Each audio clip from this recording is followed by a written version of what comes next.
Olá, eu sou Lisandra Soave e hoje eu vou continuar falando sobre a terceira parte da ópera The Ring des Nibelungen, O Anel do Nibelungo, de Wagner. Lembrando que essa ópera é formada por 4 partes: o Ouro do Reno, de Rheingold, a Valquíria, de Valkur, Siegfried e Crepúsculo dos Deuses. Então hoje eu vou falar sobre a terceira parte, que é Siegfried. Só recapitulando então, no final da segunda parte, a Valquíria Brunhild foi castigada pelo seu pai e teve que descer ao mundo dos humanos, tornando-se então uma mortal. Lembrando que ela desceu ao Midgard, ao mundo dos humanos, adormecida e cercada por um círculo de fogo.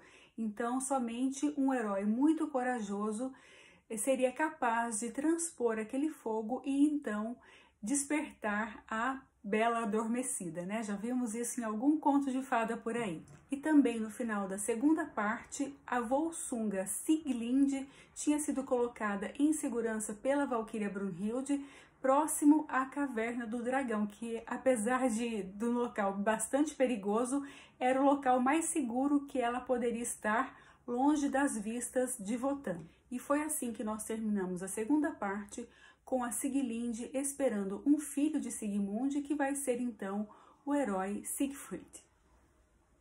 Quando a Sieglinde foi deixada então naquela região próxima aonde ficava o tesouro do gigante Fafnir, que tinha se transformado em um dragão para poder cuidar melhor do seu patrimônio, ela foi encontrada pelo anão Mime. Eu acho que vocês vão se lembrar dele, era o irmão do anão Alberic, que foi o protagonista lá do Ouro do Reno e que foi quem roubou então o ouro, E então esse anão é o que tinha forjado o anel, o elmo da invisibilidade, E ele está então, ele e seu irmão Alberico também ficam ali nas proximidades, tentando achar ali uma oportunidade de resgatar o seu tesouro roubado, Então o Mime encontra a Sieglinde, ela tem o bebê ali numa espécie de caverna onde ele mora, E ela conta toda a história dela para ele. Ela tem um parto muito sofrido, de muitas dores ali, de muito sofrimento, e acaba então morrendo no momento ali de dar a luz ao Siegfried. Ela levava consigo também os restos ali, as partes da espada, a espada Nothung, que tinha então sido ali cravado por Wotan na árvore, Vocês vão se lembrar do que eu já contei essa história. Então ela tinha recolhido essas partes e tinha deixado, estava com ela, Estava com essas partes dessa espada, uma espada da invencibilidade. Então, nasce o bebê, Siegfried, a Sieglinde morre, e o Mime, ele cria então essa criança, já sabendo da sua história, e da possibilidade que o Siegfried teria então de conseguir, com a sua coragem, sendo filho de quem era, de conseguir matar o dragão. Então o Mime cria essa criança como se fosse seu pai. Ele falava para ele que ele era pai e mãe. Só que ele cria o Siegfried sem nenhum amor, sem carinho, com muita assim aspereza, muita austeridade. E ele cresce ali meio solto na floresta, meio quase como um animal, E ele então vai crescendo, e quando ele se vê a sua imagem num lago, ele vê que ele é muito diferente do anão Mime, que ele é descendente ali da raça dos Volsungos, que é muito nobre, muito bonita e tudo mais. Então tem aquele porte de herói, E ele percebe essa diferença e ele questiona também o Mime, por que ele é tão diferente e tudo. E outra coisa que ele observa também na natureza é o relacionamento dos animais, entre si, quando uma mãe tem os filhotinhos, Aquela troca de carinho, de afeto da mãe com o filhote. Ele pergunta por que o Mime nunca agiu dessa maneira com ele.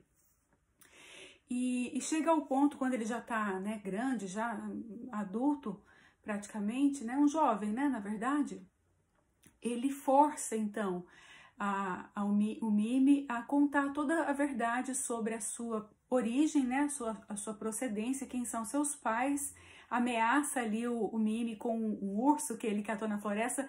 Ele tem essa característica também, ele não tem medo, tá? Ele não sabe o que é o medo, ele é muito corajoso, então ele facilmente ali, ele abate animais ferozes, né? Então ele pressiona o Mime para contar sobre a sua origem. E pressionado então por Siegfried, o Mime conta então a história, né, da sua origem, conta quem foi a sua mãe, que ele conheceu a sua mãe, como foi o nascimento, e fala sobre o seu pai também, né, que ele não chegou a conhecer, mas que foi então o herói Sigmund. E fala também da espada, né, ele mostra lá os pedaços da espada e fala que por várias vezes ele tentou reconstruir aquela espada, porque vocês lembram, né, que o Mime era aquele exímio ferreiro que inclusive forjava as armas dos deuses, né, o martelo do deus Thor. E então, mas ele tenta forjar essa espada e nunca dava certo, sempre ela quebrava de novo e ele não vê, não imagina como que ela pode ser então reconstruída, né? E o Siegfried, ele decide então ele reconstruir a espada, né? Ele vai tentar ali dar uma de ferreiro também e vai tentar forjar a espada Nothung. Quando Siegfried está na floresta, está fora, eis que chega então um andarilho ali na caverna do Mime, que seria então Wotan, tá? Ele gostava de se disfarçar ali de andarilho, de vagabundo, meio de mendigo, né? E ele chega e tem ali uma conversa com o Mime, né? E propõe para o Mime uma charada.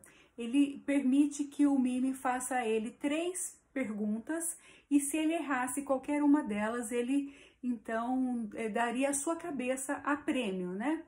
Bem arriscado, né? Que se garante muito, né? E o Mime então faz as 3 perguntas para Wotan, que são o seguinte: primeiro, quem é a raça que habita as profundezas, né? O subterrâneo ali, o Nibelheim, né? E Wotan então responde que é a raça dos anões.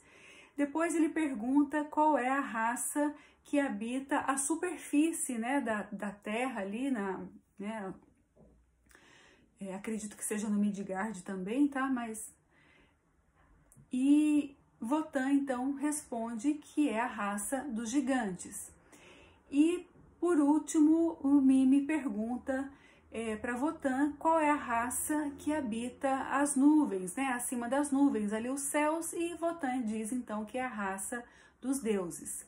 São perguntas assim muito desnecessárias, inúteis, né, para o Mime. Ele poderia ter perguntado ali coisas mais importantes para ele, né? E o Wotan fala então, né, salvei minha cabeça, acertei, né? Ele fala, não, tá certo, o Mime era um anão ali muito sábio também, tá? Depois é a vez de Wotan, né? Ele fala ali então pela lei das apostas que agora é a vez dele de fazer 3 perguntas e se alguma delas o Mime respondesse errado ou não soubesse, então que o Wotan poderia então cortar a sua cabeça. E a primeira pergunta de Wotan para Mime é então sobre qual foi a raça com a qual Wotan foi mais injusto, mas que foi a que ele mais amou. E Mime responde então que foi a raça dos Volsungos, né? A raça ali do Sigmund e da Siglinde.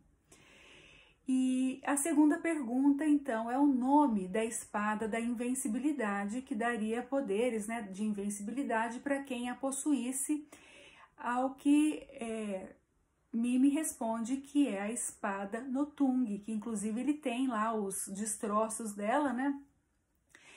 E a terceira pergunta que o Wotan faz para o Mime, então, seria quem é a pessoa que poderia forjar novamente e usar essa espada.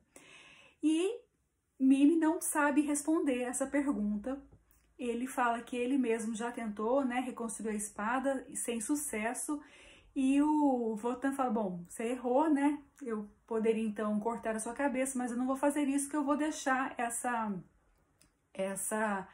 esse pagamento dessa aposta para o próprio dono da espada, que é quem vai forjá-la novamente, e que só pode ser alguém que não conhece o medo, uma pessoa tão corajosa a ponto de não conhecer o medo. E ele vai embora assim meio rindo, né, com o destino de Mime, né, com o destino que Mime vai ter.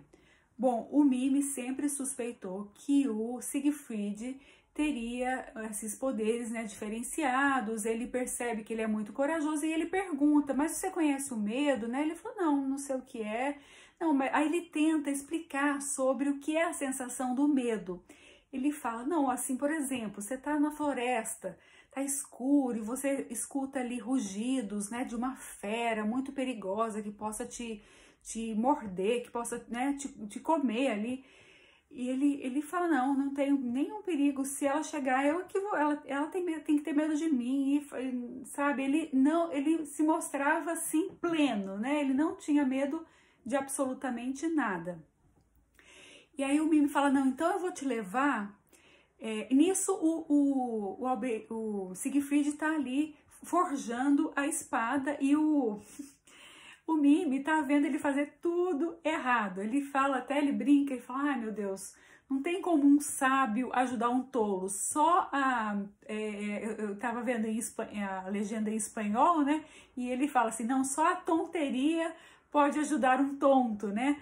Então, ele tenta falar, não, mas essa técnica tá errada, isso aí tá fazendo tudo errado. Ele, não, deixa que eu vou fazer do meu jeito. Ele inventa lá uma forma de cozinhar aquela espada de novo, né? E não é que dá certo.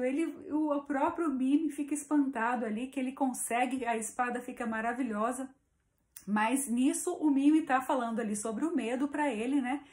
E ele fala, bom, então eu vou te levar num local onde você vai descobrir o que é o medo, que é lá na cova do dragão, né? Onde o dragão tá deitado, dormindo em cima do seu tesouro. E ele vai tentando, né, já criar aquela sensação no Siegfried. Olha, quando ele rugia, você já vai arrepiar todo de tanto medo. Nossa, ele solta uma substância da boca que é venenosa. E não sei o que, vai falando, e o Siegfried ali, ó, de boas, né, sem nenhum risco, nenhum sentimento de perigo, de nada. Tem um outro momento também que em uma outra cena ali da ópera, que o Wotan novamente também aparece e encontra então o irmão, né, do Mime, que é o Alberic, que tá ali bem fazendo guarda ali, montando guarda na toca do dragão.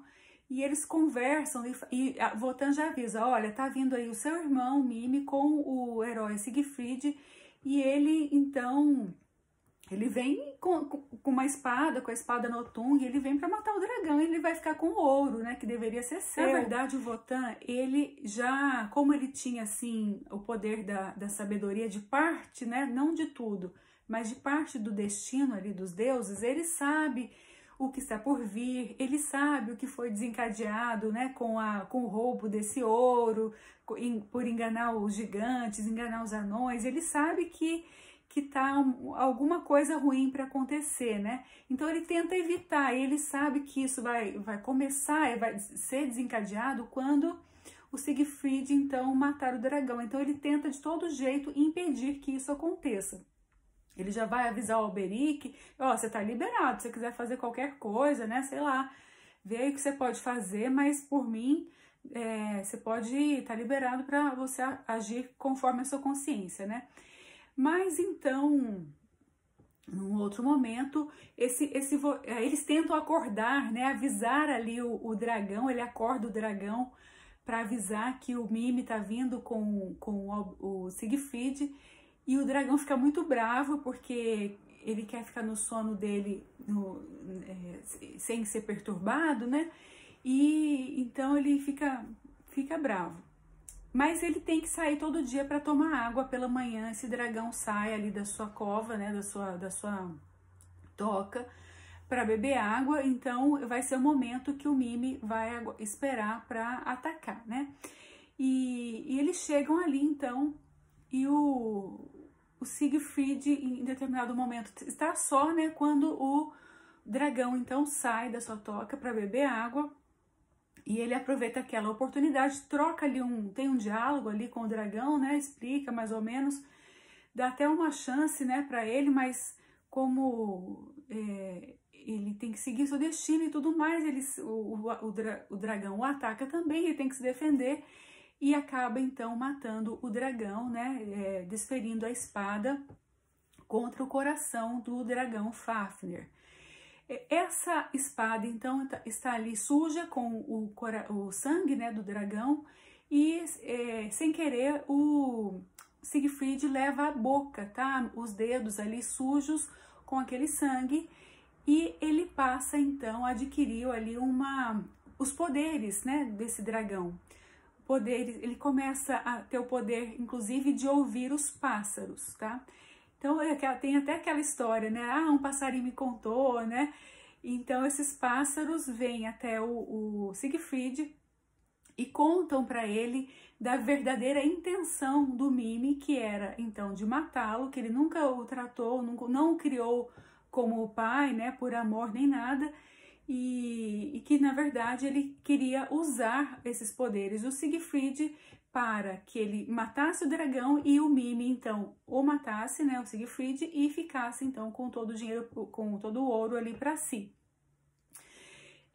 Outra coisa que os pássaros contam também é que tem uma donzela que até então o Siegfried ele não sabia o que era uma mulher, nunca tinha visto, tá? Ele via no mundo ali dos animais que havia sempre, né, uma fêmea e um macho, mas ele nunca tinha visto uma mulher, e esses pássaros então contam para ele que existe uma mulher, uma donzela que está adormecida e que só um herói muito corajoso poderá acordá-la, já que ela está cercada por um círculo de fogo, né?